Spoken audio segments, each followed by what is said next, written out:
A border is just a line, drawn on a map, agreed in treaties, printed in textbooks. Most borders are invisible. You cross them on a road, a train, a bridge. A sign changes, the language shifts, and that's it. But some borders are different. Some are walls, minefields, watchtowers. Some have never ended a war. Some are so dangerous that a single mistake could change the world. The first is the Korean Demilitarized Zone, the DMZ, a 250-kilometer strip dividing North and South Korea. It was created in 1953 at the end of active fighting in the Korean War, but the war never officially ended. There is no peace treaty, only a ceasefire. Both sides maintain massive military forces along the border, and just 40 kilometers away is Seoul, a city of over 10 million people, within range of North Korean artillery, which means any conflict could escalate instantly with catastrophic consequences. This is not just a border, it is a frozen war. The second is India and Pakistan, a border drawn in 1947 during the partition of British India. Millions were displaced, hundreds of thousands were killed, and the tension never disappeared. The most dangerous point is Kashmir. Both countries claim it, both control parts of it, and both are nuclear powers. That alone changes everything, because any escalation here does not stay local. The third is Israel and its neighbors, one of the most complex border systems in the world. Israel shares borders with Lebanon, Syria, Jordan, Egypt, Gaza, and the West Bank. Each one carries its own conflict. What makes this situation unique is geography. Israel is extremely small, at its narrowest point just 15 kilometers wide. There is almost no margin for error. Every border matters, because any breach goes straight to the center of the country. The fourth is Ukraine and Russia, an active war, a border that is not fixed but moving.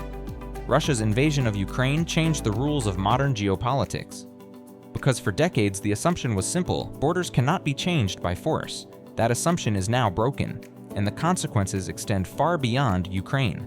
The fifth is Venezuela and Colombia. This is not a nuclear flashpoint, but it is one of the most dangerous humanitarian borders on Earth. Millions of people have fled Venezuela's economic collapse, crossing into Colombia, often through areas controlled by armed groups. Many face violence, exploitation, or worse. And for those who cannot cross safely, there is the Darien Gap, a stretch of jungle so dangerous that thousands risk and lose their lives trying to pass through it. The sixth is China and India, a border that runs through the Himalayas, at extreme altitudes where even standing is difficult.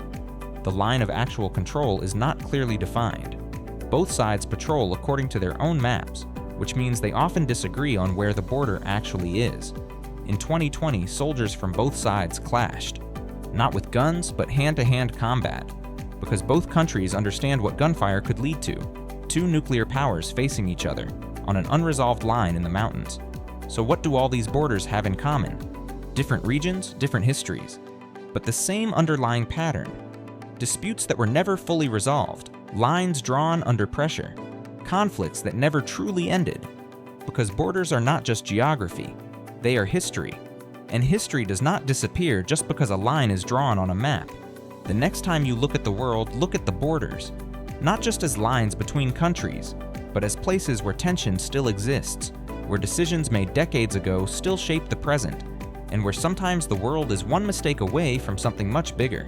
If this changed how you see the world, subscribe, because every week we break down the geography behind the biggest global risks and realities. And once you see it, you can't unsee it.